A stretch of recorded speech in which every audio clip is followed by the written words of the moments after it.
Hi friends, मैं अभिषेक आपका फिर से अपने इस वीडियो में स्वागत करता हूं। आज हम साझेदारी में यानी कि पार्टनरशिप में पार्ट 4 पर आए। पार्ट 4 मतलब चौथे वीडियो पर आए। आज इसमें उस चौथे प्रकार के मैथ को समझेंगे जो पूछे जाते हैं, पूछे गए हैं और जिनसे सवाल बनते हैं। आज का जो विषय है वो ये है कि जब कोई साझेदार या 2 साझेदार या 3 साझेदार या 4 साझेदार अलग अलग समयों के लिए पैसे लगाते हैं और फिर बाद में कुछ पैसे निकाल लेते हैं, उस पर बने हुए प्रश्नों को हम कैसे हल करेंगे। देखिए, हमने हेडिंग भी दिया है, धन निकालने एवं निवेश करने पर बने प्रश्न। इन तरह के प्रश्नों में यह होता है कि 2-3 साझेदार होते हैं, वो धन लगाते हैं और धन लगाने के कुछ समय पश्चात वो कुछ धन निकाल लेते हैं, या किसी को ये लगता है कि भाई फायदा हो रहा है तो कुछ धन और निवेश कर देता है। यहाँ पे समय भी अलग अलग हो गया और धन का निवेश भी अलग अलग हो गया, तो लाभ फिर कैसे उनका निकालें, इसी पर बने प्रश्नों को आज हम देखेंगे, हल करेंगे। तो देखिए, हमने एक की पॉइंट बताया था साझेदारी का। लाभ जो होता है वो हमेशा पूंजी गुने समय पर अनुपात पर बनता है। पूंजी और समय के गुणनफल के अनुपात पर आता है। लाभ हमेशा जब भी आएगा पूंजी और समय के गुणनफल के अनुपात पर ही आएगा। अब यहां पे देखिए, प्रश्न को बढ़िए कह रहा है कि एक साझा कारोबार में बी की पूंजी ए की आधी थी, यानी कि ए ने जितनी लगाई उसकी आधी पूंजी बी ने लगाई। यदि 8 माह बाद बी ने अपनी आधी पूंजी निकाल ली तथा उसके 2 माह बाद ए ने अपनी 1/4 पूंजी निकाल ली, तब ए एवं बी के लाभ का अनुपात क्या होगा। यहां पे समय नहीं दिया है। समय यदि नहीं दिया है तो आप उसे 1 वर्ष मानेंगे। कितना मानेंगे? 1 ईयर्स। दे दे कि 2 वर्ष है, 18 माह है, टोटल व्यापार 4 साल चला तो अलग बात है। नहीं दिया है तो 1 साल मानेंगे। ठीक है, फिर से प्रश्न को पढ़िए, आप ही पढ़िए, हम हट जाते हैं। एक साझा व्यापार में बी की पूंजी ए की आधी थी। यदि 8 माह बाद बी ने अपनी आधी पूंजी निकाल ली तथा उसके 2 माह बाद ए ने अपनी 1/4 पूंजी निकाल ली, तब ए एवं बी के लाभ का अनुपात क्या होगा। कैसे बनाएं? कुछ नहीं, बहुत आसान है। परीक्षाओं में भी जब बनाएंगे ऐसे ही बना लीजिएगा। माना ए बराबर x, ठीक है, बी बराबर x/2। बात समझे?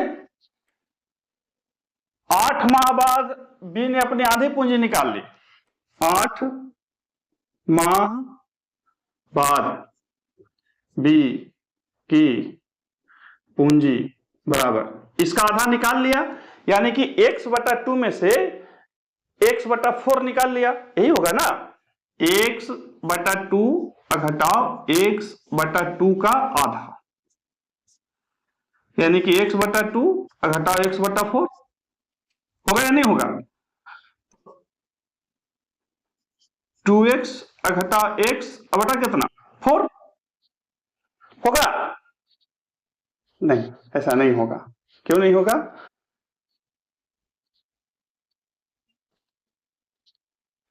क्यों नहीं होगा, या होगा ऐसा ही क्यों होगा? देखिए, ऐसा ही होगा। कंफ्यूजन जो होते हैं इस तरह के बट्टा वाले हिसाब में या इस तरह के अनुपातों में लोग गड़बड़ा जाते हैं। हम मोटा मोटी लिख के हमने आपको बता दिया, x/2 x/2 आधा निकाल लिया, तो x/2 घटाओ x/4, तो 2x घटाओ x/4 यानी कि x/4, तो इसका बच गया x/4।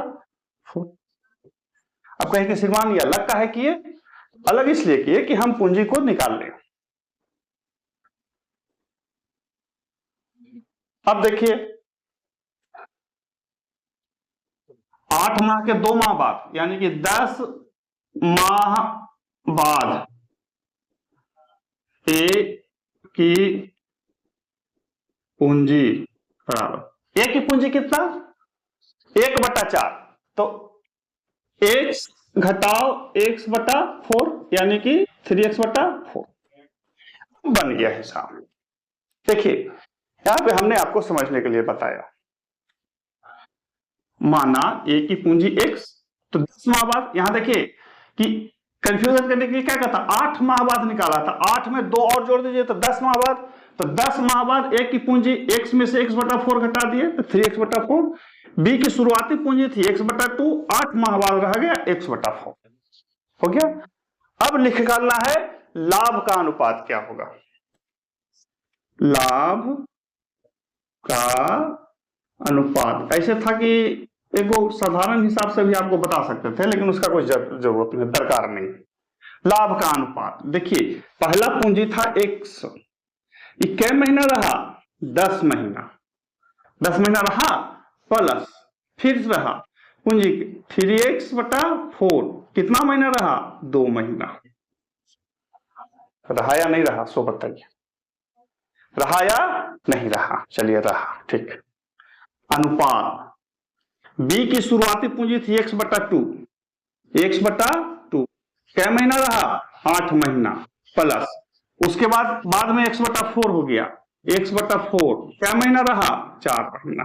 देखिए तो ये समीकरण बना या नहीं बना, गलत बना या सही बना, इसी से समझ, पूरा हिसाब आप इसी से समझ जाइएगा। इसमें x की पूंजी थी 10 माह शुरुआती पूंजी, तो हमने 10 माह 100 रुपया रखा, 10 माह के बाद उसने कुछ पूंजी निकाल ली थी, जो बचा हुआ पूंजी था वही रखा, तो बचा हुआ पूंजी था 3x/4, लेकिन वो 2 महीना ही था।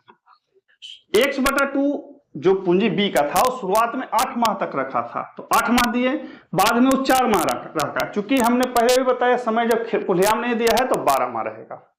ऐसे आप x को हटा सकते हैं, नहीं तो नहीं भी हटा सकते हैं, ये आपकी इच्छा के ऊपर है। मेरा मन है कि हटा लीजिए, चूंकि x का कोई मतलब नहीं है, पूंजी नहीं है, तो यहां हो जाएगा आपका 10 प्लस 3/2 अनुपात 4 + 1, 10 दूनी 20 और 3, 23/2 अनुपात 5, 23:10 आंसर आ गया, 23:10, यही आंसर आ गया। और इस तरह के प्रश्नों को साफ साफ पहले यहां आप एक की पॉइंट में रख लीजिए, आप एक जगह पे रख लीजिए, उसके बाद ये आसानी से बन जाएगा। परीक्षाओं में यदि हम बैठते तो हम डायरेक्ट ही लिख देते, इसलिए नहीं लिख देते कि हम कोई बहुत प्रकांड विद्वान है या ऐसा कुछ नहीं, चीजों को हम समझ चुके हैं कि हमें कहाँ लिखना है। अब चूंकि हमें तो आपको बताना है कि हमको कैसे लिखना है, तो हम यहां तक लाए, उसके बाद हमने लिख दिया। कोई दिक्कत हुई, स्पष्ट सी बात है, कोई दिक्कत नहीं। अब अगला प्रश्न देखते हैं। कभी कभी इसमें लाभ दे देगा, एक का लाभ दे देगा और फिर बाकी का निकालना बोलेगा, वो भी थोड़ा रहता है, अलग टाइप का दिखेगा, लेकिन रहता सब इसी तरह से है। इसलिए हमने शुरुआत में ही अनुपात वाला बता दिया, ताकि आपको कोई दिक्कत नहीं हो। अनुपात वाले में बहुत लोग क्या होता है ना, कन्नी काट लेते हैं, अरे कैसे बनेगा, ऐसा कुछ नहीं।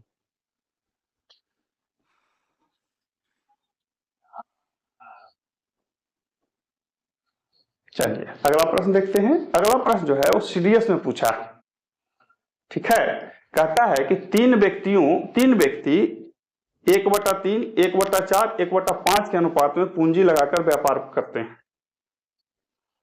क्या है, 3 है ना, 3 व्यक्ति हैं, 3 व्यक्ति मतलब 3 आदमी, 1/3 अनुपात 1/4 अनुपात 1/5 के अनुपात में पूंजी लगाकर एक व्यापार प्रारंभ करते हैं। अब डालने लगे, ऐसे है, कुछ नहीं, कोई दिक्कत नहीं। पहला व्यक्ति 4 महीने बाद अपनी आधी पूंजी निकाल लेता है। पहला आदमी 4 माह बाद अपनी आधी पूंजी निकाल लेता है।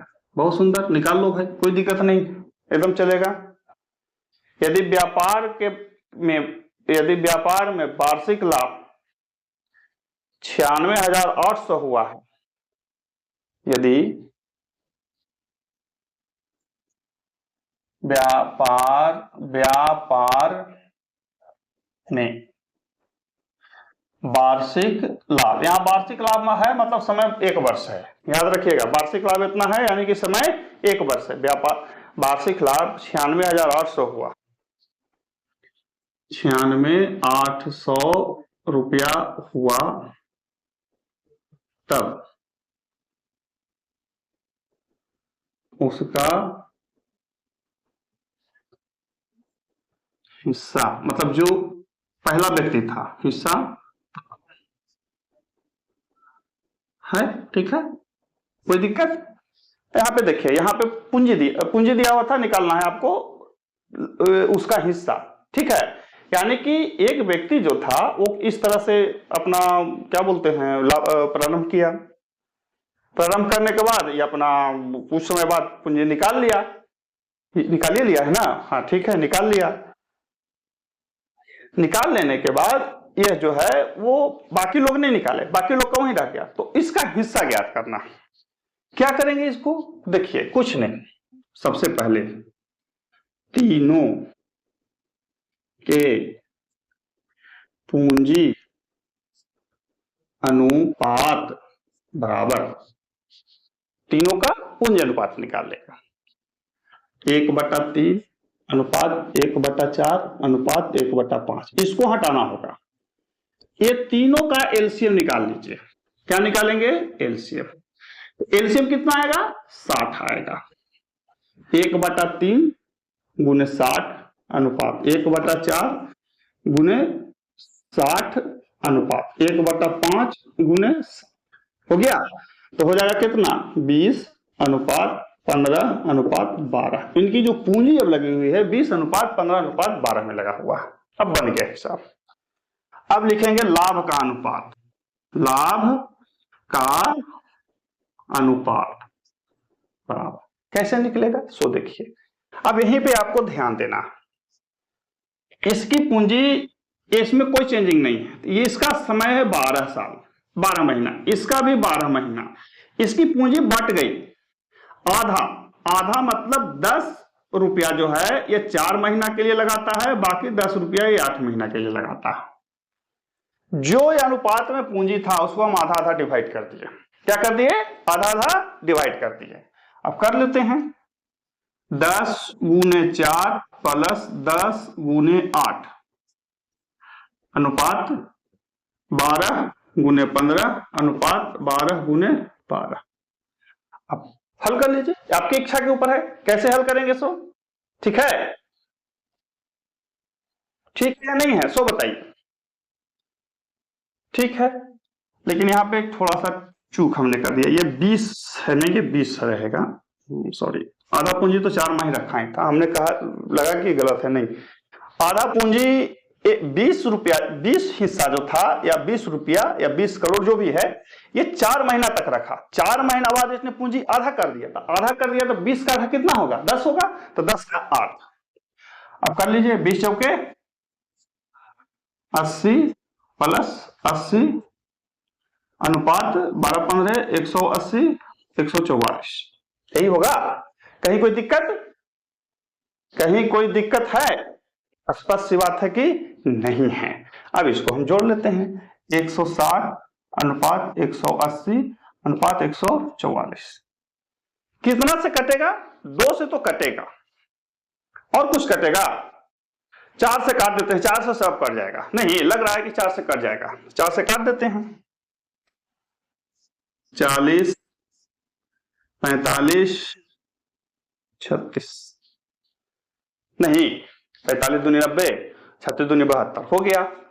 अब आपका जो पूंजी जो इसका जो अनुपात हो गया वो हो गया 40 अनुपात 45 अनुपात 36 हुआ। अब जिसका भी आपको निकालना है तो निकाल लीजिए। किसका निकालना है? पहले का, तो लिखेंगे प्रथम का हिस्सा बराबर 40 बटा, सबको जोड़ दीजिए, 85, 40 40 85, 85 36, 6 5 11 से ले 8 3 11 12 121, 1 2 1 जो टोटल लाभ है उसमें कर दीजिए 9680 12 8 96, 8 बार में कट जाएगा, 8 चौके 32 पर 3 को 16, 32,000 रुपया इसका हिस्सा हो गया। प्रथम व्यक्ति का हिस्सा 32,000 रुपया। देखिए फिर से मैं बता दूं, प्रश्न को समझिए। प्रश्न को समझने के बाद हमने इनके लाभ का अनुपात पूंजी निवेश का अनुपात निकाल लिया।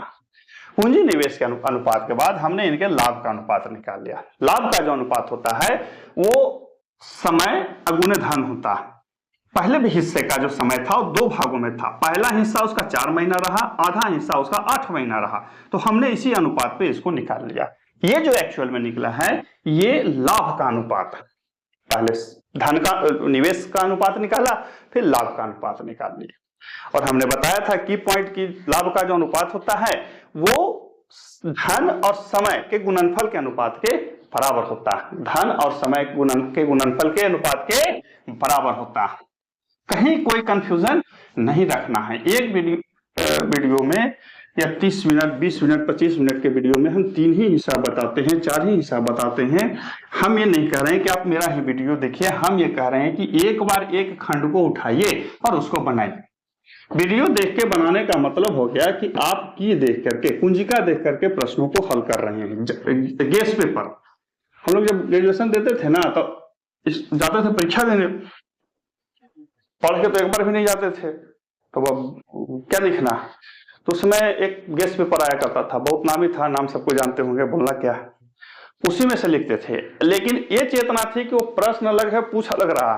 जैसे पूछा कि भारतीय इतिहास में अलाउद्दीन खिलजी के देन का वर्णन कीजिए।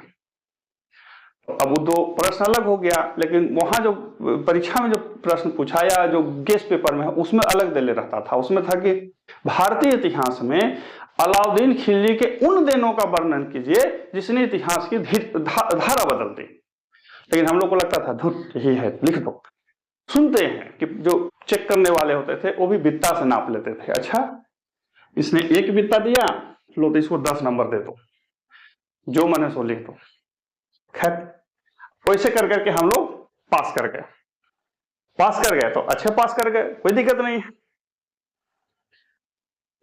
चलिए अगला प्रश्न है कि ए बी और सी जितने भी लोग हैं, अभी अधिकतर को मैं जो यहाँ पे मैं सबकी बात नहीं कर रहा हूँ, बहुत लोग बहुत टैलेंटेड भी होते थे, अच्छे कॉलेज यूनिवर्सिटी से पढ़ते थे, हम लोग जहां से पढ़े वैसे थे, मैं मजाक नहीं उड़ा रहा हूँ या नीचा ऊंचा बताने का नहीं, एक दौर था उसी तरह से हम लोग पढ़ के पास हुए। अभी भी बहुत लोग जाते हैं। क्या देखिए प्रश्न को देखिए, ए बी और सी, ए बी एवं सी 3 वो है, बहुत सुंदर। इस एसएससी पूछा है सीपीओ में, ठीक है। 2/3 अनुपात 2/3 अनुपात 3/5 अनुपात 5/6 के अनुपात में पूंजी लगाकर, यानी कि बड़ी लिखे करता व्यापार करते हैं, व्यापार करते हैं, ठीक है। देखिए इसमें बहुत तरह का होता है, कोई कुछ करेगा, कोई कुछ करेगा, कोई कुछ करेगा, कोई कैसे करेगा, आपको हड़बड़ाना नहीं। 8 महीने बाद ए अपनी पूंजी 1/4 बढ़ा देता है। 8 माह बाद ए अपनी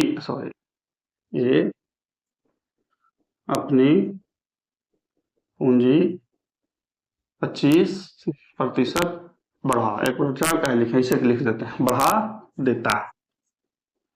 ज्यादा कंफ्यूजन करेगा, ठीक है, बढ़ा देता, ठीक है। वर्ष के अंत में कुल लाभ इतना है, तो सी का हिस्सा कितना होगा? वर्ष के अंत में वर्ष के अंत में कुल लाभ 5680 है सर, 5680 है, 5820 है, ठीक है, 5820 रुपया है। सी का हिस्सा बताओ, हिस्सा बताइए। हम इस समय से तो जो तेज तरार हैं वो बना चुके होंगे, यदि वीडियो देखते हुए बनाने का अभ्यास कर रहे हैं तो तेज तरार आदमी तो बना चुके होंगे, क्योंकि इसमें तो कुछ है नहीं, ठीक है। तो अब देखिए हल कर लेते हैं, कुछ नहीं, यहां पे मैं फिर से बता दूं, ए अनुपात बी अनुपात सी का पूंजी बराबर 2/3 अनुपात 3/5 अनुपात 5/6। अब इसको एकदम शॉर्ट बनाइए, इन तीनों का एलसीएम, एलसीएम कितना होगा? 30 होगा, 30 होगा। 3 का पढ़िए 30 क्या बार में आएगा? 10 बार में, तो 10 दूनी 20, 5 का पढ़िए 6 बार में 18, 6 का पढ़िए 5 बार में 25। हो गया, निकल गया, कहीं अब कोई कंफ्यूजन नहीं। कैसे निकाला? हमने 3, 5 और 6 का एलसीएम ले लिया। क्या ले लिया? एलसीएम, एलसीएम, एलसीएम ले लिया। ऐसे ही बनेगा, क्योंकि इस तरह से तो रहना नहीं चाहिए। 3 का पढ़िए 10 बार भी 30 आता है, तो उस 10 से हमने 2 में गुना कर लिया, ठीक है, गुने 10 गुने 6 और गुने 5, 10 दूनी 20, ये हो गया। अब नया पूंजी बराबर 20 का, 20 में 1/4 बढ़ा लिया, तो 20 का 1/4 कितना होता है बाबू? 5, तो बढ़ा दीजिए, तो 20 से 5 25 अनुपात 18 अनुपात 25 बन गया, हो गया, ठीक है। लेकिन ये 25 कब होता है उसका? ये 25 उसका कब होगा? 8 माह बाद। कितना माह बाद? 8 माह बाद। लिखेंगे लाभ अनुपात बराबर, तो इसका पहले था 20, तो 20 हिस्सा रहा 8 महीना प्लस 25 हिस्सा रहा 4 महीना। ये ए का था बाबू, पहला का था, ये ए का है, ए का है अनुपात, इसका चेंज नहीं हुआ है, तो ये रहा है 12 महीना अनुपात, इसका भी चेंज नहीं हुआ है, तो ये भी रहेगा 12 महीना। कहीं कंफ्यूजन है? कंफ्यूजन है तो देखिए दोबारा हम बता देंगे, हमें कोई दिक्कत नहीं है, हमें कोई दिक्कत नहीं है। देखिए 20 हिस्सा ये रखा है 8 महीना, 8 महीना के बाद ये ने अपनी पूंजी 25% बढ़ाया था, तो 25% बढ़ाने की वजह से कितना हो रहा है? 25 हो जा रहा है, लेकिन ये 25 कितना रहेगा? 4 महीना ही रहेगा, क्योंकि वार्षिक लाभ है, वर्ष के अंत में है, तो 4 महीना, इसका चेंज नहीं हुआ। ये ए है, ये बी है और ये सी है। अब इसको निकालिए, 8 दूनी 16, 160 प्लस 100 अनुपात 18 बार है 216 अनुपात 25 दहाइयों 250 और 300 हो गया। कोई यहां तक कोई दिक्कत है? ऐसे आप इसको x मान के भी बना सकते थे, ऐसे आप इसको x मान के भी बना सकते थे, लेकिन कोई जरूरत नहीं। 260 अनुपात 216 अनुपात 300, 4 से सब कट जाएगा, 4 से काटिएगा तो 6 चौके 24, 240 और 6 25 30, 65, 65 अनुपात 4 तिहाई 4 पचे 20, 4 चौके 16 और 75। ये आया बाबू आपका लाभ का अनुपात। किसका अनुपात आया? लाभ का अनुपात आया। मैं लिख दूं बगल में, लाभ का अनुपात, लाभ का अनुपात। देखिए सीख रहे हैं हम लोग, परीक्षा में नहीं बैठे हैं, सीख रहे हैं। हमने पहले पूंजी का अनुपात निकाल लिया, फिर नया पूंजी का अनुपात निकाल लिया, ये अलग है। नया पूंजी कब होगा? तो पहले इसको 20 हिस्सा 20 रुपया 8 महीना, बाद में 25 रुपया 4 महीना, और हमने इस तरह से निकाल लिया। अब पूछता है कि सी का हिस्सा, तो सी का कितना है? सी बराबर 75 अगुने 5820 और बटा, सबको जोड़ दीजिए, इस सबको जोड़ दीजिए, 65 प्लस 54